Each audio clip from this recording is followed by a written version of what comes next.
CIA agent, former FBI agent, security expert Charles Joyner, or Chuck, is here to discuss that. Thank you so much for being with us. You know, a lot of people on Facebook, sir, are surprised, people that maybe don't have ties to the military, didn't realize that soldiers are not armed when they are on post like that. And that sounds counterintuitive because you picture a soldier holding a weapon. Why is that? That was something that was changed, I believe, during the Clinton administration, but the MPs obviously are armed. Yeah. Is there any way, it just doesn't seem like there is, to make sure that people can't, like this, can't have weapons to help protect others?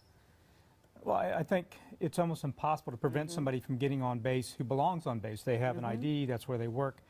Unless you're going to search every person and every vehicle going in and out of the base, and that just can't happen. Yeah, there's no way. That's correct. Because if he didn't do this on post, he could have done it at a store. He could have done it anywhere. Absolutely.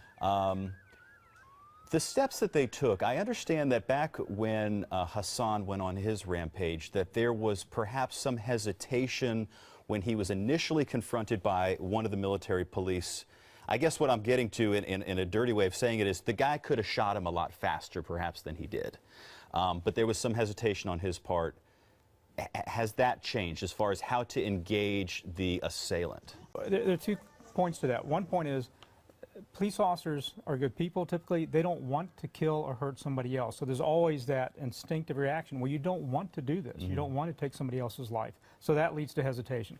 The second aspect is there has been training, and it's for a quicker response, and whoever's on scene to get there as quickly as they can to move to the sound of gunfire so they can stop the threat, stop people from being hurt. Yeah, it makes sense.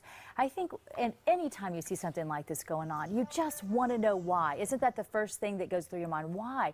Tell us about the investigation at this point. What is happening to try to figure out this motive?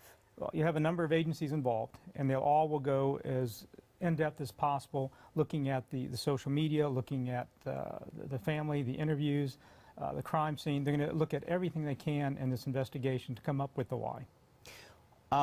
Right now, it's complete conjecture as to why he would do this. Maybe he was having family problems. Maybe he was just mentally deranged. Maybe he had a beef with the military. We don't know. Hassan apparently did. Yes. If that is proven to be true, can the military itself do anything to better police people within its ranks? Now you're getting to the mental health issues. Is there a way to better identify people with mental issues and then treat those people? Yeah. And that's a whole other thing, because they were doing their best, it sounds like, to treat him, but you can still never. You know, for example, in the case of Hassan, you know, there were people who noticed throughout the years that he was making anti-U.S. comments, and nobody really wanted to say anything about it. And of course, we don't know if that was the case here. But Chuck Joyner, thank you so much for your expertise. It's really, really interesting to hear because you have such a wealth of knowledge on the subject, and hopefully we'll get some answers very soon. I appreciate you.